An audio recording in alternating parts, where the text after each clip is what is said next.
అందరికీ నమస్కారం. Catalyst AP ఛానల్లో ఇంపార్టెంట్ పెడితే మరి ఎందుకు చూడలేదు. అయినా సరే నా డ్యూటీ నేను చేస్తాను. భాస్కర్ రెడ్డి వాడు ఉన్నాడు కదా, బూతులు భాస్కర్ రెడ్డి. వాడు అబ్రాడ్లో ఉన్నప్పుడు పొన్నవోలు సుధాకర్ రెడ్డికి సన్మానాలు, ఆ వైసీపీలతో అంటగట్టి ఇవన్నీ చేశాడు. అండ్ వాడు భయంకరంగా బూతులు పెడుతూ పోస్టులు పెట్టాడు. ఏంటంటే వైసీపీలు చెప్పారు నేను చేశా అన్నాడు.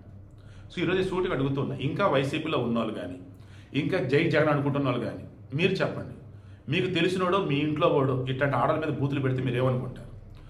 ఆ భాస్కర్ రెడ్డి ఊరు ఉంది కదా, అక్కడ ఒక ఆమెకు తెలిసింది వాడిని ఎందుకు అరెస్ట్ చేశారు ఏంటంటే, ఆమె అంటుంది మా ఊరుడే ఏంటంటే బూతులు ఏంటయ్యా అని. ఊళ్ళో వాళ్ళు అలాగా మాట్లాడి సోషల్ మీడియాలో అలాగా మాట్లాడతారు.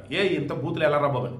అటువంటి వాడిని మరలా జైలుకి వెళ్ళి ఈ వైసీపీ ఎమ్మెల్సీ వైసీపీ నాయకులు పరామర్శిస్తున్నారు. దీన్ని బట్టి మీకు ఏమర్థమైంది? వైసీపీ రాజకీయానికి ఎవరైనా బలి చేస్తారు.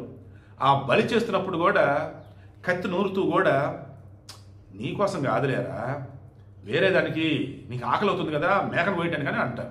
బట్ దాంతో వీళ్ళు బలిస్తారు రాజకీయంగా.